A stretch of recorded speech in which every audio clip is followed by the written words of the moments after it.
प्रिय श्रोता बंधुओं नमस्कार। हमने आपको पिछले भाग में बताया था कि अब हम आपको भगवान शिव के कृष्ण दर्शन नामक अवतार की कथा बताऊंगा। अब सुनिए, कितनी सुंदर कथा है भगवान बाबा भोलेनाथ की, आशुतोष अवधरदानी की। प्रिय श्रोता बंधुओं, कृष्ण दर्शन अवतार का नाम बहुत सुंदर नाम है। इसके आगे क्या होता है देखिए। राजा नभक को ज्ञान प्रदान करने के लिए भोलेनाथ ने यह रूप यानी यह अवतार लिया था। प्रिय श्रोता बंधुओं, श्राद्ध देव नामक मनु के जो इच्छा को आदि पुत्र थे, उनमें नवम का नाम नभाग था, जिसका पुत्र नभाग नाम से प्रसिद्ध हुआ। नभाग के ही पुत्र अम्बरीश हुए, जो भगवान विष्णु के परम भक्त थे तथा जिनको ब्राह्मण भक्ति देख करके लोग प्रशंसा करते थे, और जिनकी ब्राह्मण भक्ति देखकर उनके ऊपर महर्षि दुर्वासा प्रसन्न हुए थे। प्रिय श्रोता बंधु, अम्बरीश के पितामह जो नभक कहे गए हैं, उनके चरित्र का वर्णन सुनिए। उन्हीं को भगवान शिव ने ज्ञान प्रदान किया था। मनुपुत्र नभक बड़े बुद्धिमान थे। उन्होंने विद्या अध्ययन के लिए दीर्घ काल तक इंद्रियों को संयम पूर्वक गुरुकुल में निवास किया।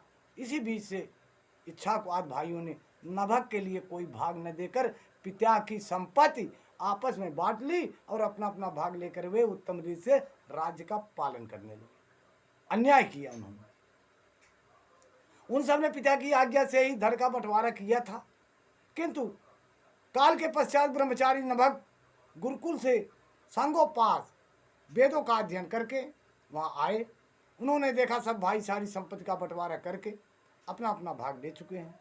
तब उन्होंने भी बड़े स्नेह से दाएं भाग पाने की इच्छा रखकर अपने इच्छा को आदि बंधुओं से कहा, ए भाइयों, मेरे लिए भाग दिए बिना ही आप लोगों ने आपस में सारी संपत्ति का बंटवारा कर लिया, अतः अब प्रसन्नता पूर्वक मुझे भी हिस्सा दे दीजिए। मैं अपना दाएं भाग लेने के लिए ही यहाँ आया हूँ। भाई बोले, जब संपत्ति का बंटवारा हो रहा था उस समय हम तुम्हारे लिए भाग देना भूल गए थे। अब इस समय पिताजी को ही तुम्हारे हिस्से में दे देता हूं। प्रिय श्रोता बंधु, भाइयों का यह वचन सुनकर नभक को बड़ा विस्मय हुआ। वह पिता के पास जा करके हाथ जोड़ करके सर झुका करके बोले, हे पिताजी, विद्या अध्ययन के लिए गुरुकुल में गया था और वहाँ अब तक ब्रह्मचारी रहा हूँ। इसी बीच में भाइयों ने मुझे छोड़कर आपस में धन बंटवारा कर लिया। वहाँ से लौटकर जब मैंने अपने हिस्से का भाग पूछा, तब उन्होंने आपको मेरा हिस्सा बता करके हमें दूर कर दिया। अतः आपके लिए मैं आपको सेवा में आया हूँ। मुझे स्वीकार है। भाई लोग धन लिए, मैं अपने पिता को पाया, हमें सबसे बड़ी खुशी है। नभक की वह बात सुनकर पिता को बड़ा विस्मय हुआ।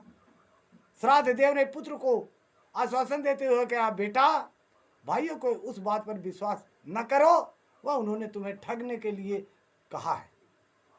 मैं तुम्हारे लिए भोग साधन उत्तम नहीं बन सकता, तथा उन वचनों को यदि मुझे ही दायक रूप में तुम्हें दिया है तो मैं तुम्हारी जीविका का एक उपाय बताता हूँ, सुनो।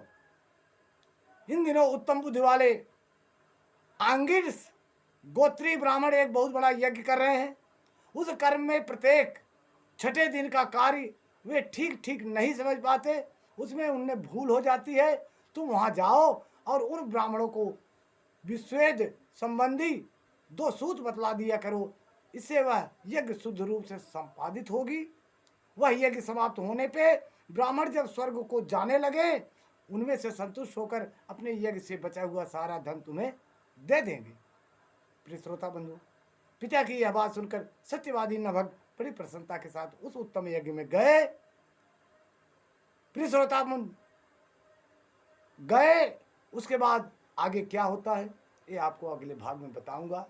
देखिए, संतोषम परम सुखम, जो संतोष किया, जो बुद्धिमान है, ज्ञानी है, प्रभु का भक्त है, प्रभु के सहारे रहता है, उसे धन की लालच नहीं होती है। उसे केवल मान सम्मान धर्म यही दिखता है, वही उनको दिखा। इसलिए संतुष्ट होकर के आगे यज्ञ में जाते हैं तो ब्राह्मणों से क्या होता है, यज्ञ की क्या बात आती है, मैं आपको अगले कैसेट में बताऊंगा। तब तक के लिए हमें आज्ञा दीजिए। धन्यवाद। नमः शिवाय। जय शिव गुरु।